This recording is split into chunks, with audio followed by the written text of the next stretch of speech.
A reportagem especial de hoje no Fantástico vai denunciar uma rede de prostituição de luxo que você nunca viu nada parecido. Mulheres brasileiras eram levadas para fazer programas sexuais em Angola. Segundo as investigações, o principal cliente era um general, um dos homens mais poderosos da África. Ele chegava a oferecer $100 mil por um programa, só que impunha uma condição. Que condição era essa? Você vê agora na reportagem de Walter Nunes e Ernesto Palha. O Aeroporto Internacional de São Paulo é passagem frequente de muitos famosos. Artistas, celebridades, gente que viaja a trabalho para decolar nos palcos do Brasil e do mundo. Agora, uma investigação da Polícia Federal revela que durante os últimos 7 anos, Guarulhos funcionou também como ponto de partida de uma ponte aérea da prostituição que ligava Brasil e África. Brasileiras, algumas, rostos conhecidos de programas de TV, embarcavam pelo menos 2 vezes por mês com destino a Angola ou a África do Sul. Em certos casos, essas expedições incluíam Portugal. Entre os envolvidos, não havia segredo. O objetivo das excursões era abertamente sexual. Essas mulheres sabiam que iam para lá para se prostituir. Sim. Então, isso não descaracteriza o crime? Não. O fato da pessoa se prostituir, isso não é crime. A pessoa que explora a outra sexualmente, que tira proveito da prostituição alheia, essa sim comete o crime. O simples fato de você promover a saída de uma pessoa para o exterior para a exploração sexual, isso por si só já é o crime, que é justamente o crime de tráfico internacional de pessoas. O destino final desse tráfico de pessoas era, na maioria das vezes, a cidade de Luanda. A precária capital angolana, marcada por quase 30 anos de guerra civil, foi o improvável cenário de prostituição para algumas mulheres brasileiras. Se Angola ainda luta contra a pobreza, o mesmo não pode ser dito do homem que a Polícia Federal aponta como grande patrocinador deste esquema, que pode ter movimentado quase $50 milhões desde 2007. Bento dos Santos Kangamba é general da reserva das Forças Armadas angolanas. Herói da Guerra Civil, líder político do Partido do Poder, o MPLA, ele é um dos maiores empresários do país. Com negócios na África e em Portugal, dono do time de futebol, que é o atual campeão angolano, o general Bento tem forte ligação com o presidente José Eduardo dos Santos, no poder há 34 anos. Ele é simplesmente casado com uma sobrinha do chefe de Estado de Angola. É uma pessoa muito influente naquele país. Intocável? Eu não diria intocável, mas tem uma dificuldade maior, sim. De acordo com a Polícia Federal, as brasileiras eram enviadas em grupos de 5 ou 6 para Angola. No auge do esquema, no meio deste ano, havia pelo menos 2 grupos por mês. Numa escuta feita com autorização judicial, uma das mulheres que já tinha visitado Luanda conta para a outra como é a viagem. A conversa confirma. As moças sabiam muito bem com quem estavam lidando. Ele é famosíssimo, esse cara, ele é dono de tudo lá. Ele abre uma gaveta assim, ó, cheio de dólares. Cheio, milhões de dólares. As moças eram contratadas por $10 mil cada. O combinado, uma semana à disposição de Kangamba e seus amigos na África. Mas para uma delas, a eleita, o cachê podia ganhar outra dimensão. As escutas mostram que Bento Kangamba fazia uma seleção cuidadosa e escolhia uma das beldades para ser a sua própria acompanhante. No primeiro dia que ele foi ver a gente, ele pegou, falou pro quarto, mandou chamar nós duas. Aí ele mandou ficar em pé para me ver meu corpo. De roupa mesmo ou sem nada? De vestido e calcinha. Num quarto de hotel, as moças desfilavam diante do poderoso angolano.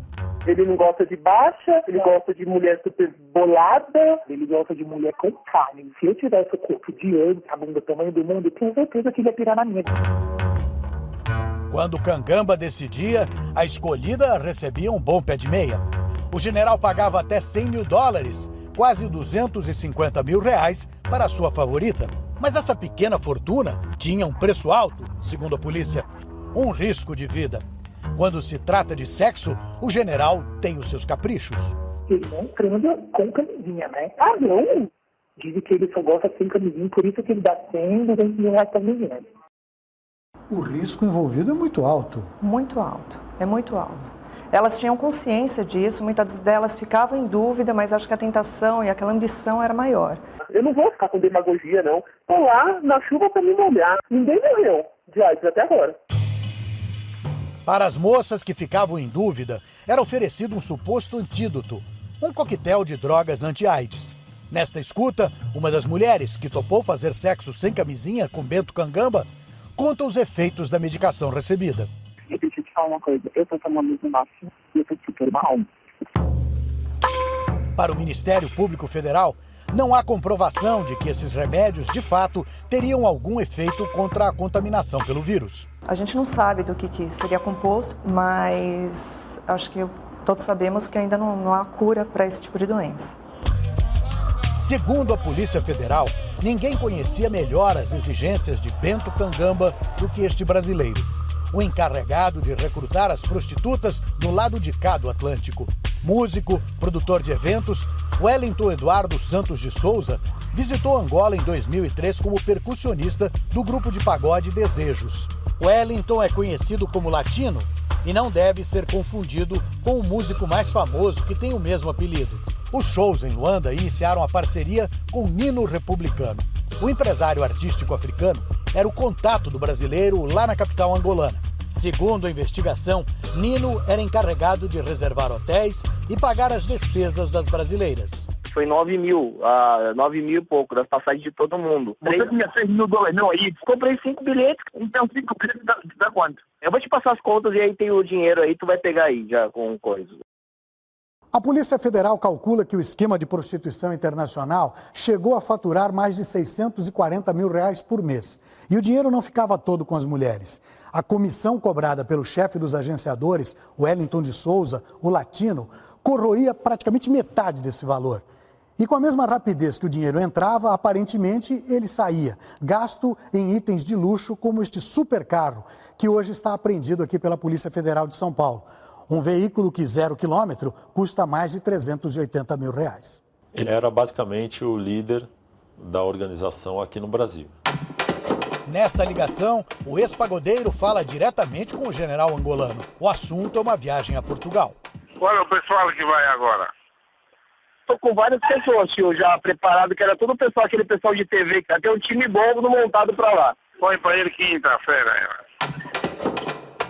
Nesta outra gravação, ele precisa lidar com a frustração do general, que não pôde ter uma das moças que gostaria. A cara é boa, hein? Sim, ela é boa, ela é grande, né? Aquela tem que olhar, tio, mas é difícil demais. É difícil por quê? É muito difícil, tio. Tentei muito. Latino, que, lembramos mais uma vez, não tem nada a ver com o músico mais famoso, do mesmo apelido, também executava funções burocráticas. Nesta escuta, uma das mulheres explica que o ex-pagodeiro também cuidava do dinheiro recebido pelo grupo. Quem sempre vai para pegar o dinheiro, para o dinheiro da gente é o latino. Mas em pelo menos um dos casos, diz a polícia, o agenciador sumiu com o dinheiro. E a mulher escolhida pelo general ficou sem os $100 mil pagos por Cangamba para fazer sexo sem preservativo. Em uma troca de mensagens com o latino, ela cobra a dívida e o chama de o maior cafetão do Brasil. Wellington, o latino, está preso desde o final de outubro. Com ele estão outros 4 brasileiros. Segundo a polícia, são seus 2 auxiliares principais, Rosemary Aparecida Merlin e Heron Francisco Viana. E o terceiro escalão da quadrilha, formado por Luciana Teixeira de Melo, a Lu Bob, e Jackson Souza de Lima, marido de Rosemary. Cada um tinha uma função específica, né? Mas em termos gerais, eles eram responsáveis por toda a logística da organização, tanto para aliciamento, quanto para seleção, quanto para a obtenção de vistos. O grupo é acusado de formação de quadrilha, favorecimento à prostituição, tráfico internacional de pessoas e cárcere privado. A gente teve que ficar trancada no quarto todos os dias. Horrível. Essa sensação de prisioneira, sabe? Nesta escuta, a irmã de uma das moças levadas a Angola liga para Rose Merlin, assistente de latino. Ela estava surtando já no sábado lá. Não podia fazer nada, ficaram trancados, não sei o quê. Como o latino não está lá, sem a autorização do Bento, ninguém sai de lá também, né? Somados os crimes, né, que as pessoas foram indiciadas e denunciadas pelo Ministério Público, o cálculo é aproximado de 41 anos. O Fantástico procurou todos os acusados. Entre os brasileiros, nenhum quis dar entrevista. A defesa de Jackson Souza de Lima mandou uma nota em que nega todas as acusações e diz que o seu cliente não tem antecedentes criminais. Os angolanos, Bento Kangamba e Nino Republicano, tiveram sua prisão preventiva pedida pelo Ministério Público Federal. De uma forma direta. Eles praticaram também esses crimes que estão aqui. Esse núcleo brasileiro não existiria se não houvesse fornecimento de dinheiro. Os fatos estão todos correlacionados. Hoje, Kangamba e Republicano têm os nomes na lista vermelha da Interpol, a Polícia Internacional. De regra, Angola não extradita nacionais. No caso deles buscarem algum outro país e ocasião em que eles poderiam ser presos imediatamente para uma futura extradição para o Brasil.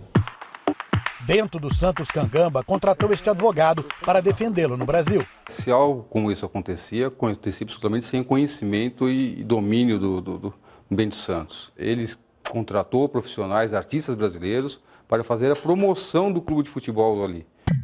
Nino Republicano também contratou um advogado brasileiro. O meu cliente não tem nenhum envolvimento com a dita quadrilha de tráfico internacional de mulheres. Ele tem uma empresa de eventos e que é responsável por levar inúmeros eventos de artistas brasileiros para Angola. As mulheres que viajaram a Angola não serão chamadas como testemunhas, segundo o Ministério Público Federal, para proteger as suas identidades. O papel destas mulheres no processo é o de vítimas. Sim. Alguma destas vítimas procurou o Ministério Público Federal para denunciar esse esquema? Não, esse tipo de crime envolvendo prostituição de luxo, elas tentam preservar a privacidade. Então é muito difícil que venha aos órgãos públicos. Tem medo da exposição? Muito medo da exposição. Muito medo de ver seu nome vinculado à prostituição. Talvez seja difícil para o público em geral identificar onde está o erro. Se são mulheres adultas, famosas, foram de livre e espontânea vontade em busca de dinheiro, né? Será que os riscos envolvidos não são aceitos popularmente? É dever do Ministério Público reprimir e também proteger essas vítimas, que muitas vezes nem se veem como vítima. A gente correu muito risco, graças a Deus que a gente está bem, viu? Eles são muito barro pesado, entendeu? Se eu soubesse, eu não tiro de Deus.